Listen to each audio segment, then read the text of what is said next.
Bismillahirrahmanirrahim. Assalamualaikum warahmatullahi wabarakatuh. Alhamdulillah wassalatu wassalamu ala asyrafil anbiya'i wal mursalin sayyidina wa habibina wa maulana Muhammadin wa ala alihi wa sahbihi wa man tabi'ahum bi ihsanin ila yaumiddin. Amma ba'd.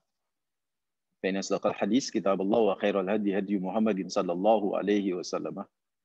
Wa syarrul umuri muhdatsatuha wa kullu bid'atin dhalalah wa kullu dhalalatin finnar.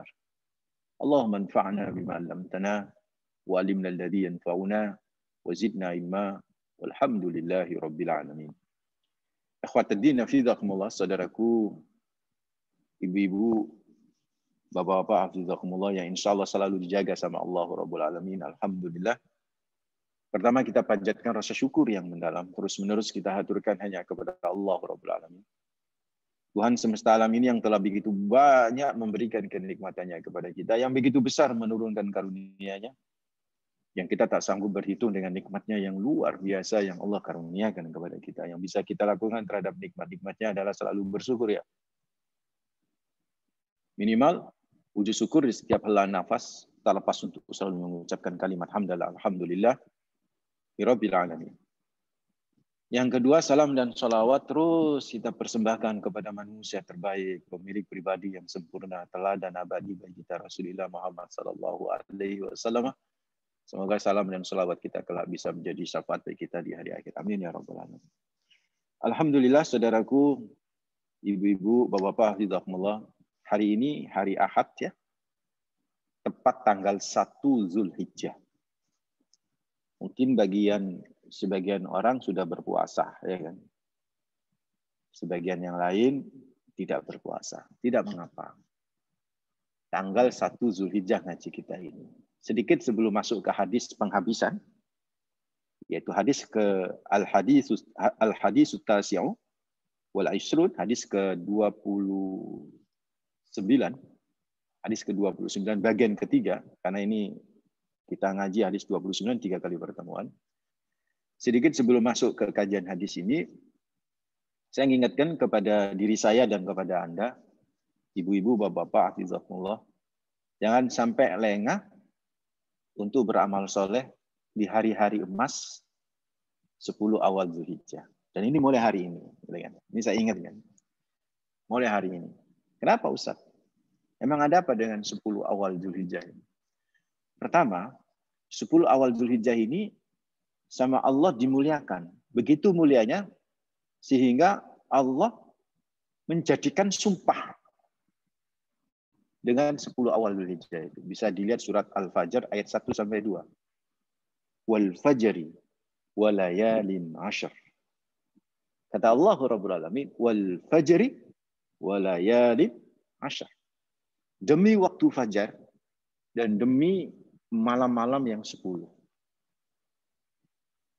Semua ulama, hampir semua ulama sepakat, termasuk hampir semua sahabat sepakat. Yang dimaksud oleh sumpah Allah demi malam-malam yang 10 itu adalah malam-malam 10 awal Zulhijjah. Ini yang diunggah oleh Ibnu Abbas, oleh Mujahid, oleh Ibnu Zubair dan sebagainya. Itu berpendapat bahwa malam-malam 10 yang dimaksud dengan surat Al-Fajr ayat yang kedua itu walayalin ashr, itu adalah 10 awal Zulhijjah. Kenapa Allah sampai bersumpah dengan 10 awal Zulhijjah? Allah itu, ibu-ibu, Pak, tidak akan bakalan bersumpah. Allah tidak akan bakalan bersumpah. Kecuali yang dibuat sumpah sama Allah sesuatu yang amazing. Sesuatu yang hebat lah. Ketika Allah bersumpah wal asri, itu waktu asar itu waktu yang hebat, yang harus kita perhatiin. Jadi maksudnya Allah itu ingin minta kepada kita supaya kita perhatiin banget dengan apa yang dibersumpah sama Allah. Wal asri, perhatiin itu waktu asar tuh, waktu penghabisan. Wal laili, perhatikan waktu malam itu. Termasuk ketika Allah bersumpah dengan apa? Walayalin ashr. Dan malam-malam yang 10 sebenarnya. Malam-malam yang 10. Nah, malam-malam yang 10 ini, saudaraku ikhwatuddin hafizakumullah, dibuat sumpah berarti itu adalah sesuatu yang amazing. Nah, pertanyaannya apa amazingnya di malam-malam yang 10?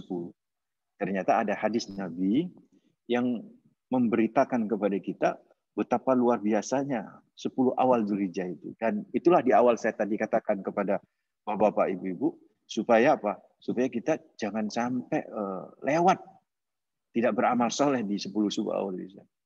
Ada satu hadis Nabi Muhammad SAW, ini hadis diriwayatkan oleh Imam Al-Bukhari dari Ibnu Abbas. Rasulullah Muhammad SAW pernah bersabda, "Ma min ayyamin al-amalus salihu fiha ahabbu ila Allah min hadhihi al-ayyam." Yakni ayyam al-ashrah. Qalu ya Rasulullah, walal jihad fi sabilillah. Qala walal jihad fi sabilillah illa rajulun kharaja bi nafsi wa mali thumma lam yarji min dzalika bi syai'. Kata Rasulullah Muhammad SAW, tak ada satupun hari-hari. Mamin ayyamin, tak ada satupun hari-hari. Al-amalus salihu fiha, yang beramal di hari-hari itu, ahabbu ilallah, jauh lebih dicintai oleh Allah, min hadhil ayyam. Yani ayyam al-asr. Tidak ada satupun hari-hari yang apabila kita beramal di hari-hari itu, jauh lebih dicintai oleh Allah. Kecuali di hari-hari 10 awal Zulhijjah. Sahabat sempat bertanya, qalu wal jihad fi sabilillah ya Rasulullah. Maaf Nabi, bukankah selama ini engkau berkata bahwa amalan yang paling dicintai oleh Allah adalah jihad fi sabilillah? Nabi menjawab, walal jihad fi sabilillah. Tidak. Jihad fi sabilillah belum bisa menyamai amalan yang dilakukan di 10 awal Zulhijjah. Yang baru bisa menyamai kata Rasulullah, illa rajulun kharaja bi nafsihi wa malihi tsumma lam yarji min dzalika bi syai'. Yang bisa menyamai amalan 10 awal Zulhijjah, amalan-amalan di 10 awal Zulhijjah, yaitu adalah saudara akhwati dinafidzakumullah, apa? Orang yang mati syahid. Illa rajulun kharaja bi nafsihi wa malihi tsumma lam yarji min dzalika bi syai'. Itu orang yang ketika keluar dari rumah membawa harta dan dan fisiknya untuk berperang di jalan Allah, dan dia nggak balik lagi ke rumahnya, alias mati syahid. Dengan bahasa lain, ibu-ibu, bapak-bapak, hafizahullah, amalan yang dilakukan di 10 awal Zulhijjah, mulai hari ini nih, tanggal 1 Zulhijjah, sampai nanti tanggal 10 Zulhijjah, itu tidak ada yang bisa menyamai pahalanya kecuali orang yang mati syahid. Artinya, kalau kita puasa hari ini, saudaraku ikhwata dinna, sampai tanggal 9 Zulhijjah, maka nilai puasa pahala kita ada plusnya. Itu setara dengan syahid. Kalau hari ini Bapak-bapak itu bersedekah, maka pahala sedekah jenengan itu setara dengan orang mati syahid, yaitu syuhada Allah. Luar biasa ya kan? Kalau jenengan sedekahnya kemarin, pahalanya gede, tapi nggak setara dengan orang mati syahid. Kalau tadi pagi kita sholat subuh, maka sholat subuh kita dapat pahalanya dapat plus, yaitu plus mati syahid. Kalau nanti kita sholat duha, atau hari ini kita ngaji nih, ibu-ibu, bapak-bapak hafizahumullah, maka pahala ngaji ini Masya Allah. Dan ngaji-ngaji berikutnya selama 10 hari, itu setara dengan mati syahid. Artinya apa? Tanpa kita berperang, tanpa kita maju ke medan perang, untuk bisa mendapatkan berkah dari pahala mati syahid, kita bisa dapatkan dengan beramal saleh di 10 awal Zulhijjah. Inilah yang saya maksud hari-hari emas. Jangan sampai kita lewatkan, saudara. Ayo kencengin beribadah kita. Yang tahajud lah. Yang enggak yang salat duha lah. Yang ini di luar wajib ya. Yang sedekah sunnah lah. Dan puncaknya saudaraku ikhwatnya hafizahullah adalah kurban. Itu pahalanya Masya Allah setara dengan orang mati syahid, saudara. Sedekah Anda, salat Anda, puasa Anda, itu kalau dilakukan niat ikhlas karena Allah Azza wa Jalla, insyaallah ikhwatadina fizakumullah, itu semua pahalanya Masya Allah itu mati syahid.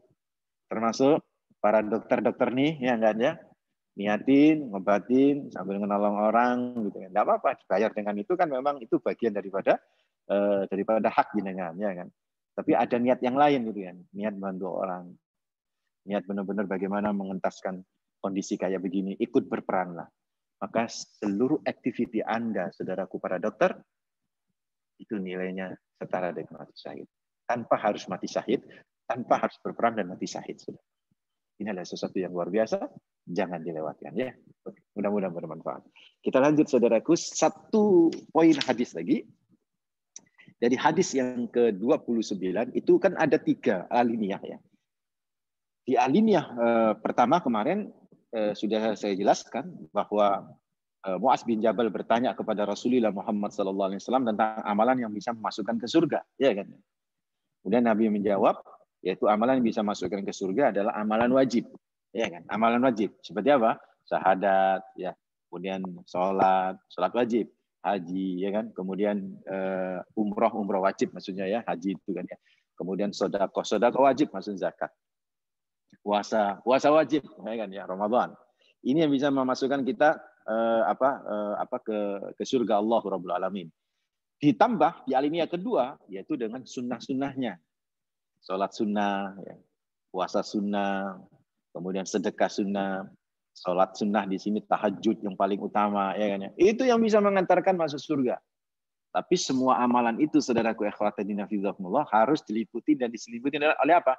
Rahmat Allahu Azza wa Jalla. Pertanyaannya, gimana cara mengundang rahmat Allah dalam kita beramal? Yang pertama adalah ikhlas, ya kan begitu kan? Yang pertama apa? Ikhlas. Amalan kita harus ikhlas banget karena Allah. Insya Allah rahmat Allah akan datang. Yang kedua, saudaraku ikhwatadina fillah, di samping ikhlas ya, kita yakin bahwa semua amalan Allah ini atas pertolongan Allah. Begitu loh. Jangan sombong gitu kan ya. Ini semua atas pertolongan Allah. Masih ingat kisah saya seorang yang beribadah 500 tahun ya kan, dan di sebuah gunung, di sebuah pulau dikelilingi oleh laut ya. Ternyata dia kemudian menyombongkan amalannya 500 tahun. Ternyata amalan 500 tahun itu baru setara dengan nikmat matanya saja. Belum nikmat tubuh yang lain. Dia sudah sombong merasa bahwa dengan amalan itu bisa masuk surga. Jangan. Jadi saudaraku ikhwatadina fillah, Anda bisa khataman berkali-kali, ikhlaskan diri dan jangan merasa paling hebat. Itu yang bisa mendatangkan rahmat Allah. Dan yang alinea ketiga ini, saudaraku ikhwatadina fillah, itu berbicara apa? Ibu-ibu, bapak-bapak hafizahumullah. Itu berbicara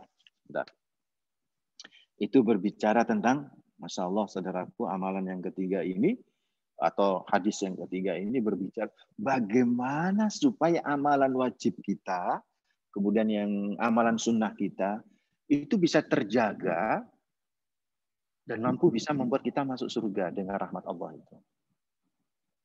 Itulah yang kemudian Nabi di ujung hadis ke-29 ini memberikan informasi lebih gitu kepada Mu'adz bin Jabal.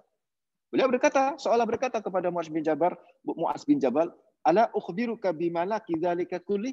Hei Mu'adz, ini ada tambahan dari Nabi.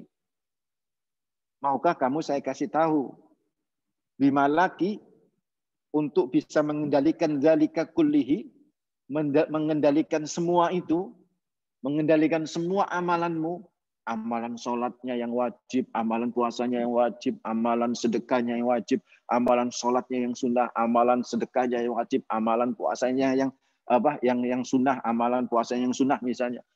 Maukah kamu, wahai Mu'adz bin Jabal, saya kasih tahu, saya kasih info sesuatu yang bisa mengendalikan itu semua sehingga bisa mendatangkan rahmat Allah dan bisa memasukkan Anda ke surga. Fakultu, maka aku menjawab, kata Mu'adz bin Jabal, bala ya Rasulullah, mau ya Rasulullah. Apa yang bisa mengendalikan amalan kita nggak rusak ya Rasulullah? Apa yang bisa mengendalikan amalan sholat kita nggak rusak ya Rasulullah? Apa yang bisa mengendalikan amalan puasa kita nggak rusak ya Rasulullah? Apakah bisa mengendalikan sedekah kita nggak rusak ya Rasulullah, supaya dengan itu bisa masuk surga? Kata Rasulullah Muhammad SAW, fa'akhadha bilisanihi, Nabi kemudian menunjuk kepada lidahnya, lisan, mulut, ya kan? Nabi menunjuk kepada mulut, wa qala, seraya Nabi bersabda, wa kuffa alaika hada. Kamu ya Mu'adz harus bisa menjaga mulutmu. Karena mulut inilah yang bisa menghancurkan amalanmu. Ya itu tadi saya bilang, nggak usah sombong gitu kan ya. Itu yang nggak bisa mendatangkan rahmat Allah, ya gitu. Fala tuzu'anfusakum wa'alamu biman taqa. Jangan kau merasa hebat, karena sesungguhnya yang paling tahu siapa yang hebat adalah Allah. Udah kita pasrah sama Allah gitu kan. Ustadz ini ngaji bola-balik, ya alhamdulillah, biqudratillah. Gitu aja selesai jawabannya. Jangan kemudian begini, jawab. Ya biasalah, orang alim kan begitu. Saya kan belajar ke sana, udah hilang mah amalan Anda Ustadz. Gitu tuh. Dok, sampai punya klinik nih dok ya? Iya. Saya lihat klinik sampai sukses. Jawabnya begini, iya ini karena teamwork. Kebetulan direkturnya juga orangnya cakep dalam manajemennya, kemudian dibantu oleh manajemen keuangan yang bagus ngatur. Allah, Allahnya mana? Itu hati-hati gitu. Itu bisa menghancurkan seluruh amalan Anda, dan itu yang membuat rahmat Allah nggak turun pada amalan Anda dan tidak akan pernah bisa masukkan Anda kepada surga Allah. Ini kata Nabi, jaga nih, jogo nih, ya Mu'adz bin Jabal, jogo. Karena itu saudaraku ikhwatadina fiqakumullah, ketika kemudian tahu bahwa ternyata yang bisa mengantarkan ke surga itu pengendali utamanya adalah lisan, bukan amalan semua, lisan. Amalan kita, kalau lisan kita nggak benar nih, habis tuh saudara. Berkata lagi nih Mu'adz bin Jabal, ya Nabi Allah, wa inna lamu'akhaduna bima natakallamu bihi. Wahai Nabi, berarti kita ini disiksa bisa-bisa jadi gara-gara omongan kita. Faqala, sakilatka ummuk. Loh, baru tahu kamu. Itu bahasa kita begitu tuh. Baru tahu bahwa lisanmu, lidahmu, omonganmu itu yang menyelamatkan dirimu. Baru tahu kamu. Yang menyelamatkan dirimu dari api neraka. Baru tahu kamu ya Mu'adz. Sakilatka ummuk. Ini istilah aja ya, istilah di percakapan orang Arab zaman dulu begitu. Sakilatka ummuk. Memang ibumu nggak ngajarin. Bahasanya begitu tuh bahasanya ini. Tapi saya terjemahkan, baru tahu kamu begitu. Wa hal yakubbun nasa finnar ala wujuhim aw qala ala manakhirihim illa hasaidu alsinatihim. Bukankah manusia terjerungup? Apa terjerungup itu ya, Dok? Terjerungup. Apa? Bahasa terjerumus. Nyungsep. Jelungup. Apa yang jelungup? Apa terjerungup? Apa? Wa hal yakubbun nasa finnari ala wujuhim. Bukankah manusia itu nyungsep di api neraka? Illa hasaidu alsinatihim. Itu gara-gara hasil dari omongan mereka. Rasulullah ngomong gitu. Jadi banyak manusia yang nyungsep di api neraka, wajahnya itu nyungsep di api neraka. Itu gara-gara omongan nih.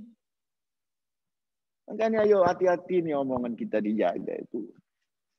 Begitu luar biasanya sampai Rasulullah dalam hadis yang lain, ini dinukil oleh Dr. Mustafa Dib Al-Buwa, sampai Rasul menyatakan begini nih dalam hadis yang lain banyak. Rasul menyatakan diantaranya begini nih. Yang pertama adalah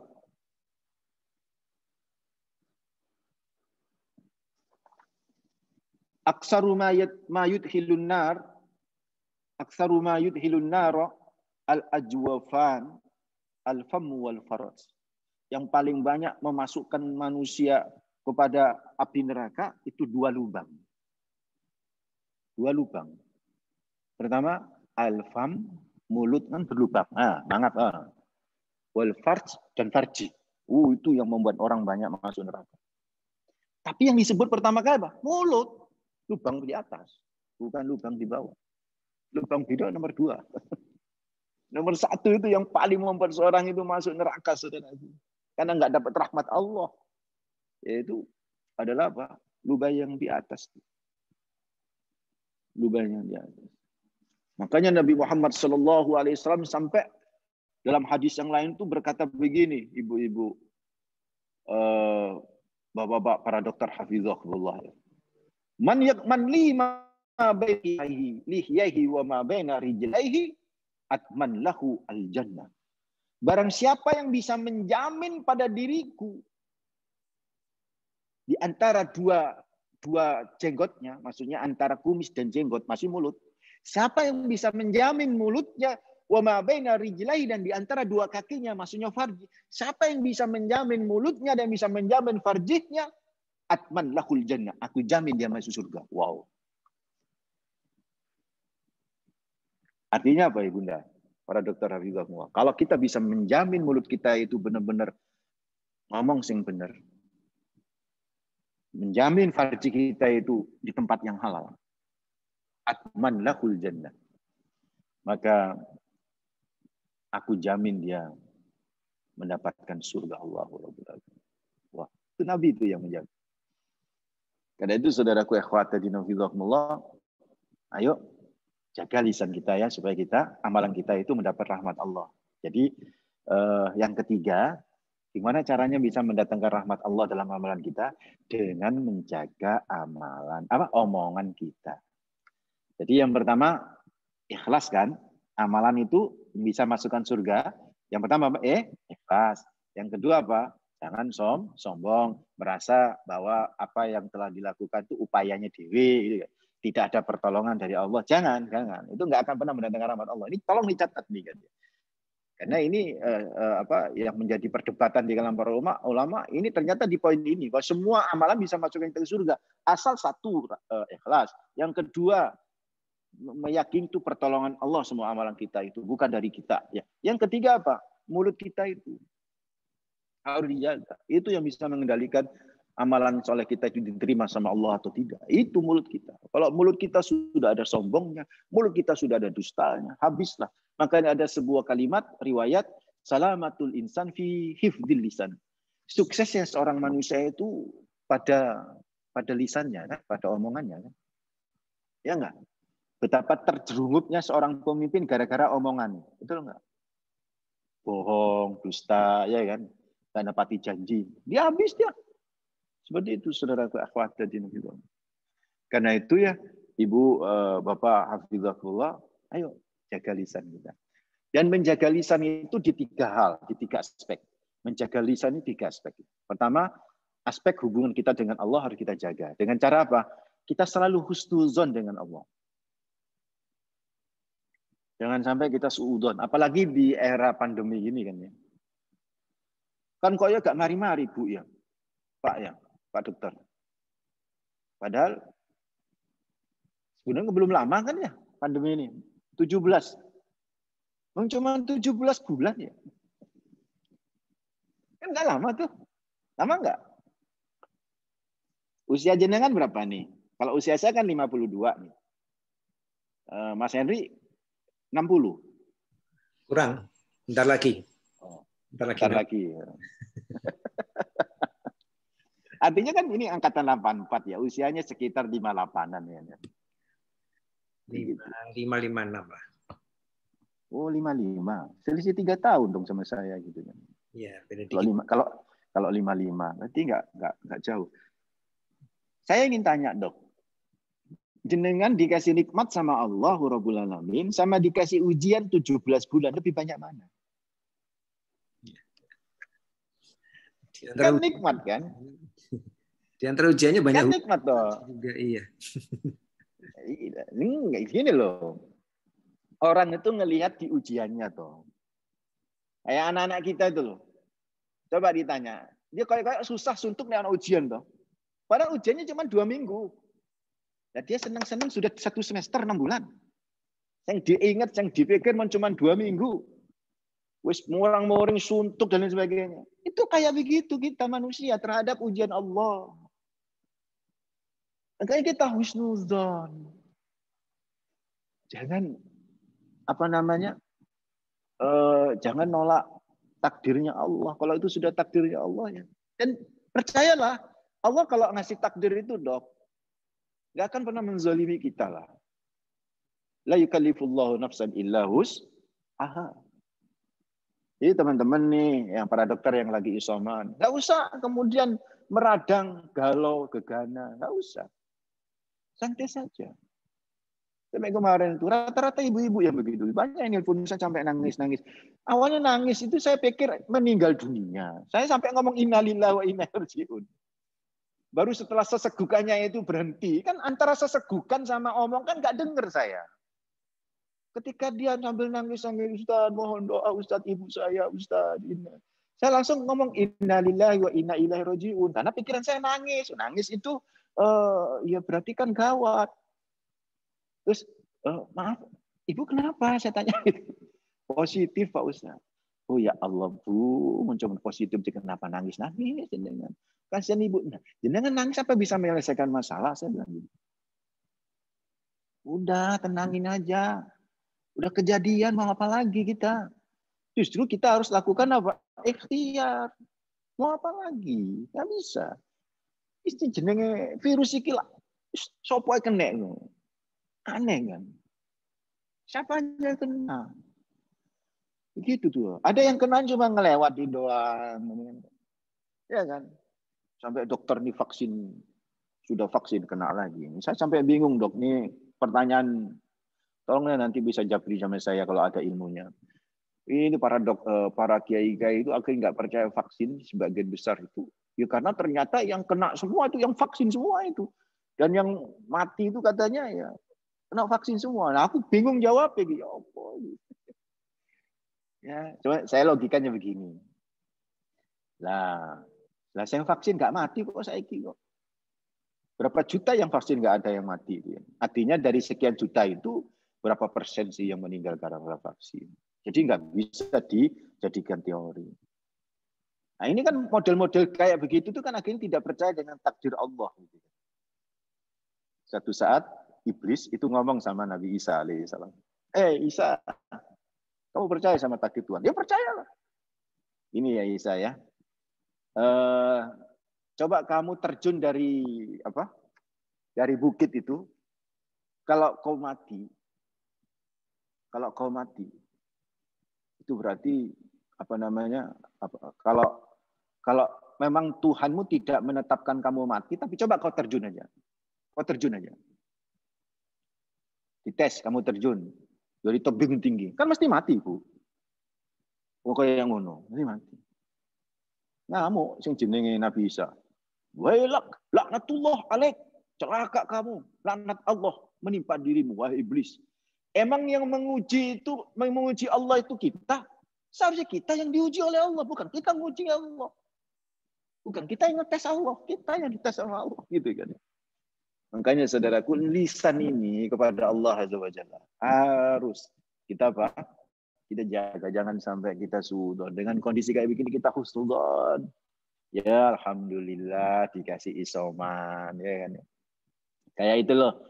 Siapa itu ada komika terkenal itu yang menganggap dia ketika kena COVID dengan istilah di endorse oleh COVID gitu kan ya. Siapa itu saya kok senang juga sih sama dia saya. Omongannya bagus. Itu kan untuk bisa membuat orang tenang gitu loh. Lagi di endorse, lagi dikunjungin, lagi diuji. Begitulah bahasa-bahasa yang positif gitu kan ya. Jadi biar apa? Cepat negatif gitu loh. Kalau bahasa kita tuh negatif ya akhirnya jadi positif gitu kan. Terus positif. Jadi kita harus bahasanya positif kepada Allah husnuzon, insya Allah cepat negatif. Ini yang aspek pertama. Aspek kedua dengan Rasulullah, lisan ini juga harus dijaga, jangan sampai menghina Nabi, menghina syariat. Terus yang ketiga, antar sesama manusia. Jangan sampai berbohong, ya enggak ya? Jangan sampai berbohong. Dah amalan jenengan kalau sudah dusta itu hilang loh. Ustaz kalau suami berbohong sama istri gimana? Dilihat dulu bohongnya karena apa. Kalau bohongnya untuk menyenangkan istri enggak apa-apa. Misalnya istri masak, ya kan? Wasin enggak karu-karuan. Ditakoi, ya apa Mas? Sampai bohong enggak apa-apa Mas. Enak gitu kan. Oh ya alhamdulillah, makasih. Karena enak dipuji gitu, besok buat lagi. Masakan yang sama. Ditambahi mana garamnya karena dianggap itu enak ini kan. Ditakoi mana. Bohong lagi suaminya. Gimana Mas?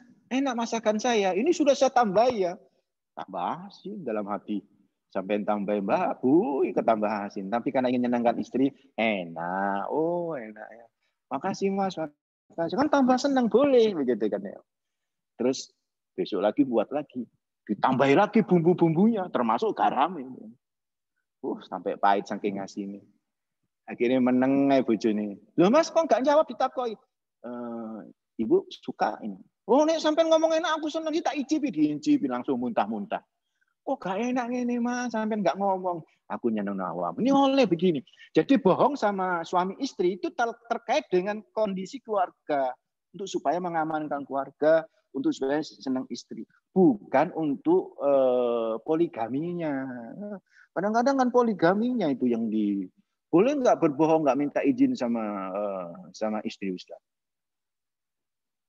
Hadis tentang berbohong itu yang dipakai. Itu saya nggak mau masuk ke situ ya, karena di sini ada Bu Dokter, ada Pak Dokter kan jadi bingung kan ya jawabnya saya. Jadi kalau saya bohong suami istri itu diperkenankan ketika menyenangkan istri.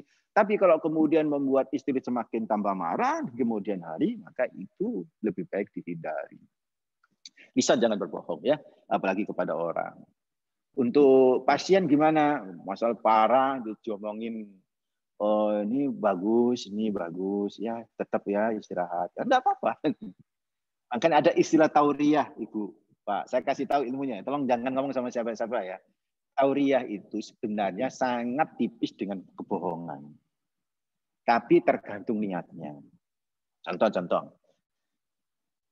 Kakek guru saya itu Profesor Dr. Rasid Muhammad bin Alwi Al-Maliki Al-Hasani itu kalau dia nggak mau terima tamu karena memang capek badan istirahat dan sebagainya, beliau punya namanya Ghurfah Al-Madinah.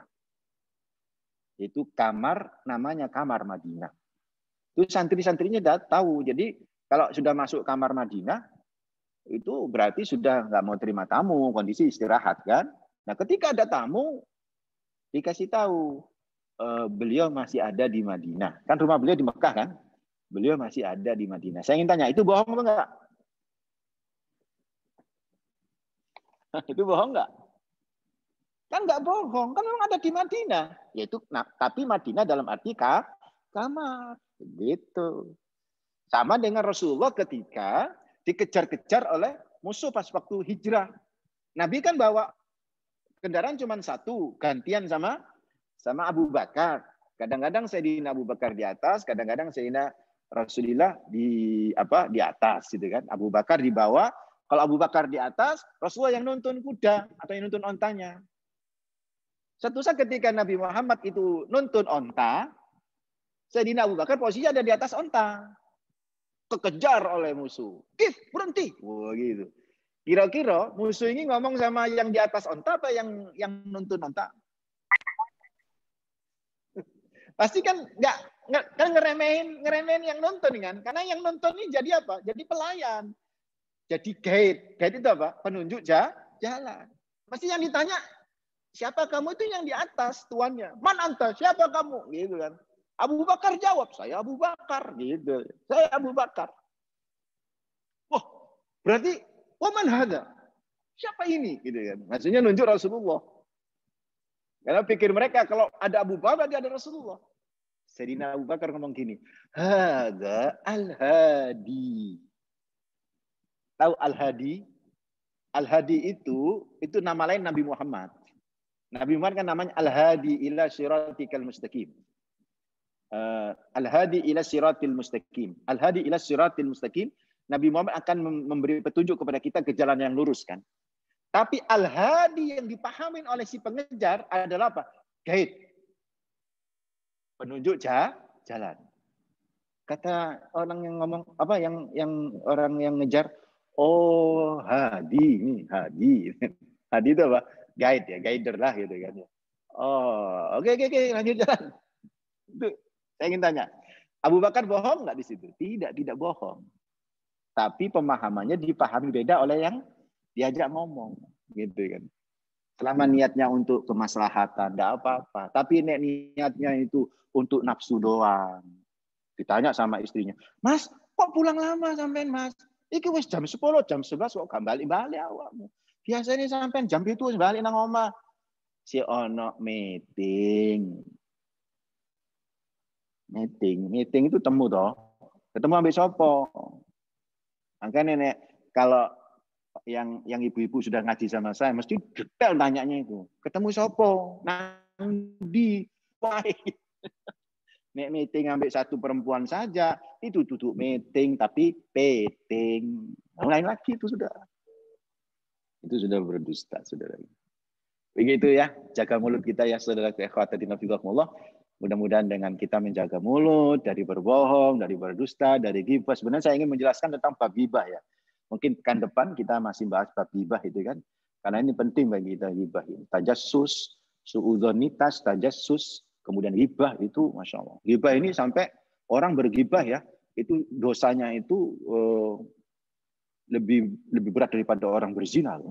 Hati-hati. Orang ghibah itu ngomongin kejelekan saudaranya, itu dosanya lebih besar daripada perbuatan zina. Hati-hati itu.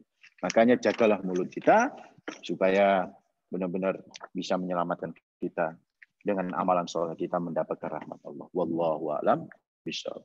Kita baca doa ya. Ada pertanyaan dulu sebelum saya baca doa? Silakan teman-teman. Ustadz Jun, saya boleh bertanya? Oh boleh banget, silakan. Ya, terima kasih. Sinten ini. Lucy. Oh ya, monggo dokter. Sebelumnya terima kasih tausiahnya yang sangat bagus banget, apalagi di hari yang sangat baik ini. Tentang menjaga mulut.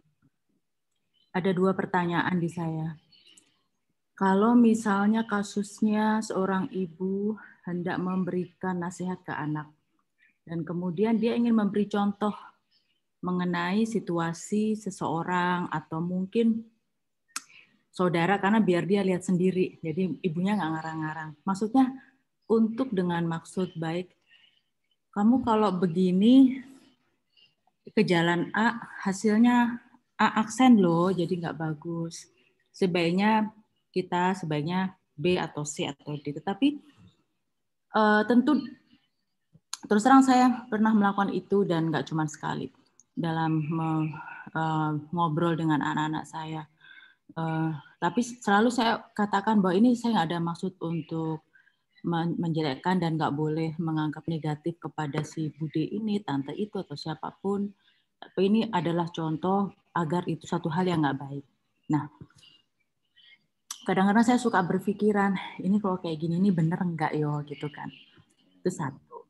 Kemudian yang kedua, dalam kaitannya menjaga mulut itu kan sebetulnya utamanya adalah, kalau saya nggak salah, kalau saya salah tolong dikoreksi, agar kita tidak menyakiti hati orang.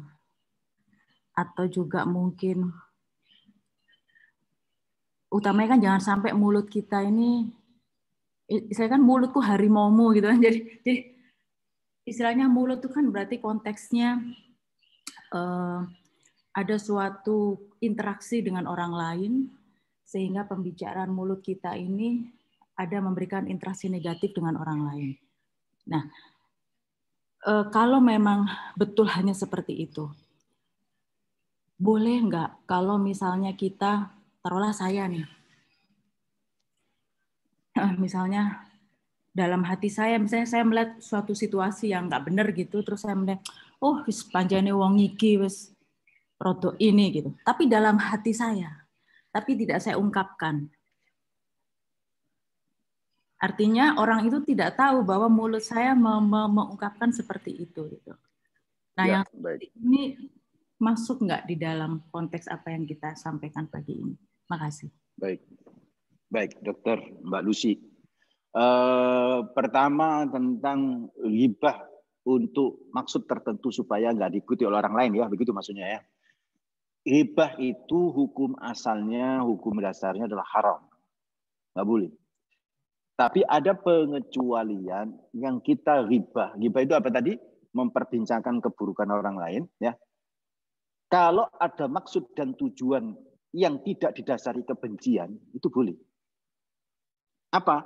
Contohnya, misalnya untuk ilmu pengetahuan.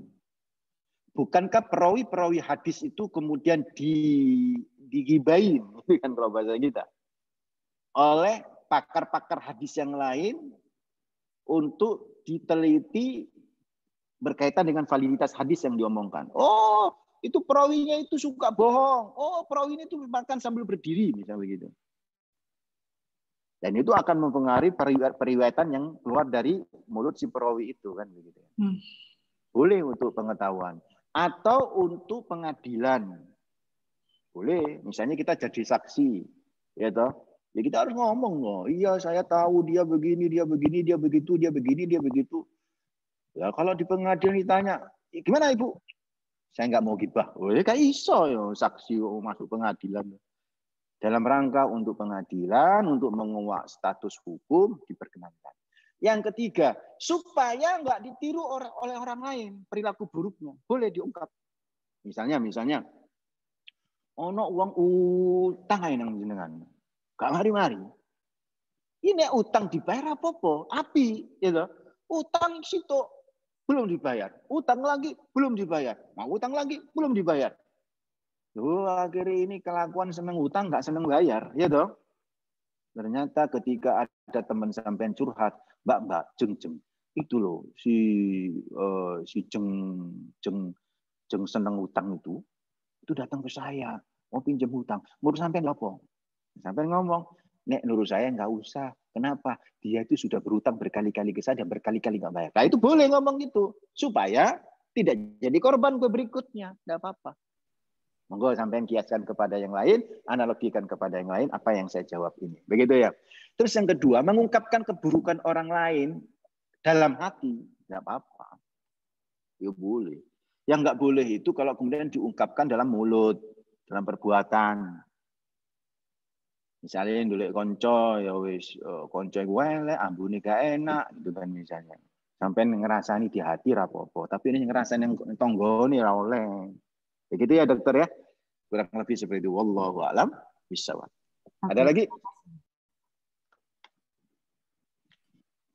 Baik, kalau nggak ada, Assalamualaikum warahmatullahi wabarakatuh.